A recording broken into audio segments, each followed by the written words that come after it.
Sa është mbyllur ndeshja e Superligës së futbollit të femrave, Vllaznia mund Partizanin me shifrat e thella 10-0 me teknikun e Vllaznisë Nikolin Lega.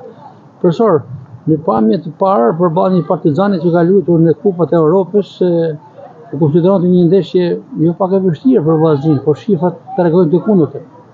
Po, të them të drejtën, unë pëlqej një Partizan më të fortë, sepse jo vetëm që ka luajtur në Kupat e Europës, por edhe ka konkurru me ekipet e kampionatit gjatë fazës parë, është renditet aktualisht në vendin e 5, por të them të drejtën vajzat na kena përgatit. Në kena riparu disa gjëra, sidomos disa gabime që kena bërë në me Teutën, i kena korrigju. Vajzat kanë filluar, dy vajzat e fundit që kanë ardhur kanë fillu mu harmonizu me grupin, dhe vajzat ishin përgatit gjithë javën, kishin përgatit në faktikisht jam i kënaqur shumë me paraqitjen e vajzave, jo vetëm si rezultat, por edhe me paraqitjen e vajzave, me veprimet që kryejnë në fushën e lojës. Pak një farë që keni korrigjuar diçka nga paraqitja jo e mirë me Teutën në kupë. Me çfarë aspekte keni fjalën me të? Por kryesisht me Teutën në dy ndeshjet me Teutën që kemi humbur për kupë, kemi pas probleme shumë në finalizim.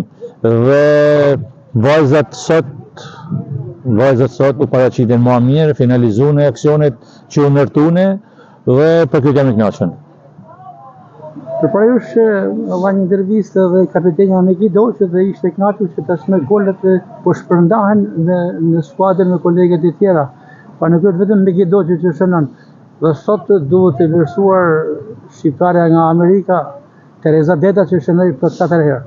Po diskutim unë për këtë arsye e thash finalizimi, sepse veç shpërndarja goleve që bëhen sot, se nëse kena prit vetëm për Megit me shënuar gol, sot ishte një shpërndarje më madhe midis vajzave, si Tereza, si Erika, kështu që Albiona që shënoi, kështu që edhe veç shpërndarja goleve mund të kënaq sepse presim gola nga gjitha lojtarët, jo vetëm nga Megi. Por në fund të fundit Megi është Meg dhe dihet cilësia e saj, nga nëse nuk shënoi shumë sot, ishin paktën 5 gola asiste vetëm të Megit.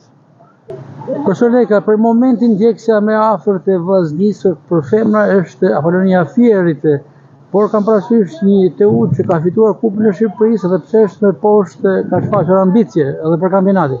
Po normalisht është e drejta çdo klubi që të kenë ambicie, të kenë për fitimin e tij. Aq më tepër që Teutë duke eliminuar Vllaznin normalisht ka ambicet e veta. Por në fund të fundit kemi ndeshje për të zhvilluar, jo vetëm për fazën e dytë, por fillon final fori dhe kështu që duhet të shohim ndeshjet me radhë. Gjithë secili ekip ka të drejtën e vet, por na dombrojmë atë objektiv që kemi vetë si ekip, fitimi i titullit.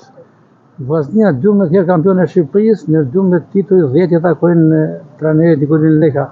I kënaqur për këtë shifër dhe finonet arrisni edhe më tepër debutin tuaj tek Vllaznia? Po normalisht jam i kënaqur se të fitosh dhe titull nuk është gjë e vogël, është mundë djesa e gjithëve, duke filluar nga presidenti dhe duke marruar të sportistë më afundit, edhe normalisht na punojmë çdo ditë që të rrisim këto objektive, të arrijmë këto objektive dhe të rrisim normalisht përveç fitimit të titullit, të rrisim edhe cilësinë e ekip, të rrisim vajzat të reja që Vllaznia vazhdojnë si Vllazni.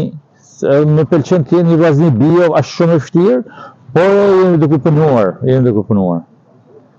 Ndeshja radhës për skuadrën tuaj? Për momentin do ndërpret kampionati, sepse ka 2 ndeshje ndërkombëtare e vajzave, dhe kështu që do ndërpret kampionati fillon me datën 14 mars. Profesor, faleminderit, sukses. Faleminderit për ju.